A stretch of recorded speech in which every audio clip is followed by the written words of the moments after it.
بسم اللہ الرحمن الرحیم۔ شروع اللہ کے نام سے جو بڑا مہربان اور نہایت رحم کرنے والا ہے۔ ذوالقرنین ایک نیک اور عادل بادشاہ تھے جنہوں نے مشرق سے مغرب تک تمام سلطنتوں پر حکمرانی قائم کی۔ اللہ تعالیٰ نے انہیں بے شمار وسائل، طاقت اور ساز و سامان سے نوازا تھا۔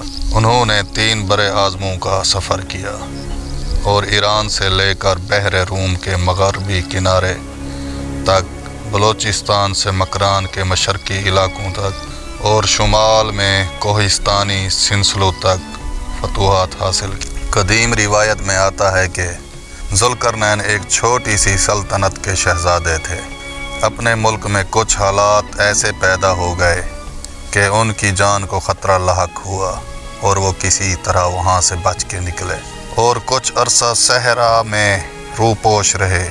اسی عرصے میں ایک نبی کی صحبت نصیب ہوئی جنہوں نے انہیں حکمت اور دین کی تعلیم دی۔ قرآن پاک میں جس ذوالقرنین کا ذکر ہے وہ ایک مومن، نیک اور خدا ترس انسان تھے۔ دنیا میں کئی شخصیات کو ذوالقرنین کا لقب دیا گیا اور ہر دور میں سکندر کے نام سے یہ لقب مشہور ہوا۔ حضرت عیسیٰ علیہ السلام کی پیدائش سے تقریباً 300 سال قبل سکندر اعظم نامی ایک بادشاہ گزرا جسے یونانی، رومی، مقدونیائی کہا جاتا ہے۔ اس کا استاد مشہور فلسفی ارسطو تھا۔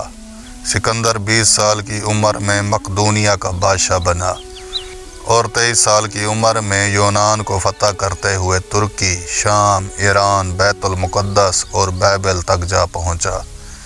پھر ہندوستان میں داخل ہوا اور راجہ پورس سے جنگ لڑی۔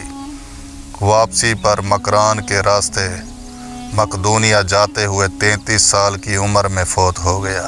چونکہ سکندر کی بہادری اور فتوحات کے قصے دنیا میں بہت مشہور ہو گئے، کچھ مفسرین نے اسے ذوالقرنین سمجھ لیا، حالانکہ وہ مشرک اور آتش پرست تھا، اور قرآن میں جس ذوالقرنین کا ذکر ہے وہ اللہ کے نیک اور مومن بندے تھے۔ قرآن مجید کی سورہ کہف میں اللہ تعالیٰ نے ذوالقرنین کے 3 بڑے سفروں کا ذکر کیا ہے۔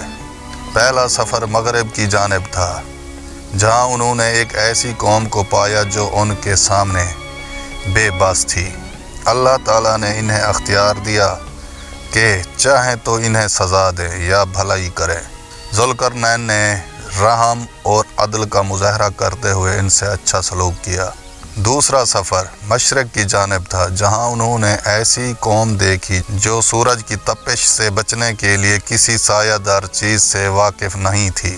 یہاں بھی انہوں نے نرمی اور بھلائی کا رویہ اپنایا۔ تیسرا سفر شمال کی طرف تھا جہاں وہ 2 پہاڑوں کے درمیان پہنچے اور وہاں کے لوگ یاجوج ماجوج کے حملوں سے سخت پریشان تھے۔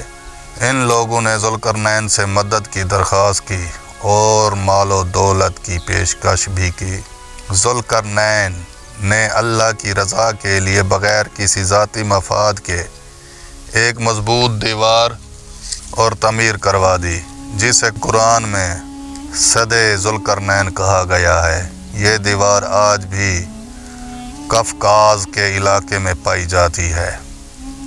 مفسرین بیان کرتے ہیں کہ ذوالقرنین کوئی نبی نہیں تھے بلکہ ایک نیک اور اللہ سے محبت کرنے والا بادشاہ تھے جنہیں اللہ نے دنیا میں اختیار، حکمت اور انصاف کی قوت عطا فرمائی تھی۔ ڈاکٹر اسرار احمد کے مطابق تاریخی شواہد ذوالقرنین کے مکران کے ساحل تک پہنچنے کی تصدیق کرتے ہیں جہاں انہوں نے یہ محسوس کیا کہ وہ زمین کے آخری کنارے تک پہنچ چکے ہیں۔ اللہ تعالیٰ نے سورۃ کہف میں واضح فرمایا ہے کہ ہمیں غیر ضروری تاریخی تفصیلات میں وقت ضائع نہیں کرنا چاہیے بلکہ ان واقعات سے عبرت اور نصیحت حاصل کرنی چاہیے۔ ذوالقرنین کی کہانی ہمیں عدل، رحم دلی، قوت اور ایمان کے ساتھ اللہ کے دین پر چلنے کی تعلیم دیتی ہے۔ اللہ تعالی ہمیں قرآن و سنت کے مطابق زندگی گزارنے کی توفیق عطا فرمائے۔ آمین۔